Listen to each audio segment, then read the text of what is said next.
Let's move on now. The Modi government has introduced formal guidelines for India's national song Vande Mataram, making it compulsory for the song to be recited at government events and at schools.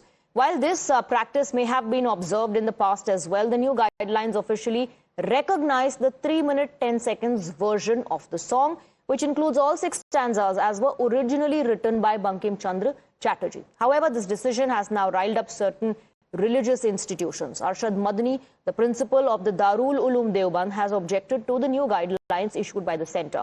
He calls it an attack on religious freedom and a fresh bid by the Modi government to curb the rights of the minorities. Further, he alleges that this is imposition and not an expression of patriotism, and the government is imposing its sectarian agenda on the country. Let's go across to Pragya, who's getting us more details. Pragya, the new MHA guidelines have sparked a debate with some who are saying this is sectarian agenda being imposed by the government.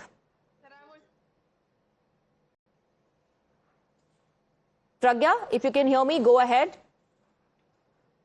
In fact, there is this political debate that is going on right now on Vande Mataram, and it becomes a battleground between the political parties. Now, BJP has a point of view that this was a song, a national song written by Bankim Chandra Chatterjee. There was some reason because there were objections from Muslim side at that point of time, and that is why, appeasing them, only 2 paragraphs have been adopted by Congress, but not this time when we are celebrating 150 years of Vande Mataram. And this is the time when we should celebrate it. And this is the reason why MHA came out with the directive that the full song should be played at every government offices on every event. This is also a respect that the government is giving to Bankim Chandra Chatterjee.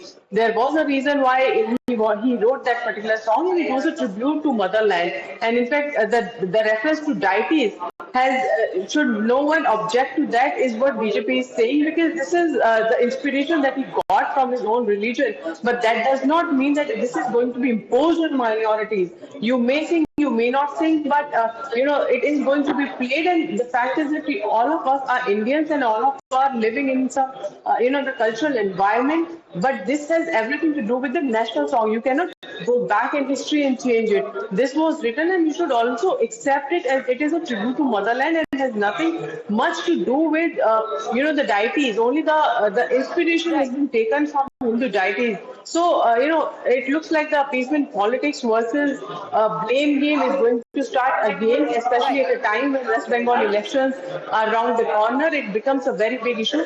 And BJP is also saying TMC should be very happy that we are accepting and also ensuring that all 6 stanzas are going to be read. But BJP also saying that because this is a Muslim... Pragya, stay on with us. The core contention from religious clerics like Arshad Madani stems from the fact that the homeland has been portrayed as a deity. And they claim that this goes against the tenets of their religious beliefs. They claim that their religion does not allow the worship of any other god. Soon enough, politicians too waded in and asserted that Arshad Madani's claims are justified, as they believe the move violates the concept of religious freedom and the government is trying to create a communal environment across the country. सरकार तानाशाही कर रही है, सरासर जुल्म है ये, और कहाँ ये संविधान का हिस्सा है? वंदे मातरम कैसे यहाँ से अपनाया गया था संविधान के तहत, आप बताइए। तो ना ये संविधान का हिस्सा है और ना ही ये राष्ट्रीय गान है। राष्ट्रीय गान तो जन गण मन है हमारा, सब लोग सम्मान करते हैं, खड़े होकर के सल्यूट करते हैं। लेकिन वंदे मातरम के विषय में सैकड़ों मुस्लिम स्कॉलर्स ने और तमाम उलमा ने पहले भी कहा है कि वंदे मातरम में जो यहाँ से जो भावना है वो मूर्ति पूजा का है, और इस्लाम इसकी परमिशन नहीं देता। हम मोनोथिज्म की बात करते हैं, हम एक ईश्वरवाद पे बिलीव करते हैं, कलमा ला इलाहा इल्लल्लाह मुहम्मद रसूलुल्लाह पढ़ने वाले लोग। तो ये हमारी उसके खिलाफ है, रिलीजियस एथिक्स के खिलाफ है। और ये संविधान की जो आर्टिकल 15 है, 21, 25 उसके भी खिलाफ है, क्योंकि यहाँ से फ्रीडम ऑफ रिलीजन के उल्लंघन है। आप कैसे किसी के धर्म के मानने में उसको इन्फ्रिंजमेंट कर सकते हैं? तो लिहाजा वंदे मातरम जो एक अपनी आस्था के अनुसार लोग मर्जी से पढ़ते थे, देशभक्ति की भावना में पढ़ते थे, जब उसकी यहाँ से जो लोग मूर्ति के उपासक हैं वो अपने तरीके से पढ़ते थे, और जो मूर्ति के उपासक नहीं है वो नहीं पढ़ते थे। तो ये मर्जी की बात। भारतीय जनता पार्टी और आरएसएस ने इसको एक प्रोपेगेंडा बना दिया, मुसलमानों के खिलाफ एक नफरत फैलाने का एक हथियार बना दिया, और अब ये मनमर्जी कर रहे हैं। तो लिहाजा अगर आप जबरन करेंगे तो हम बिल्कुल इसको नहीं मानेंगे। मैंने पहले भी कहा, फिर से दोहरा रहा हूं कि जबरन आप मुसलमानों के गर्दन पर छुरी रख के वंदे मातरम नहीं कहलवा सकते। आपने All right, we're cutting live to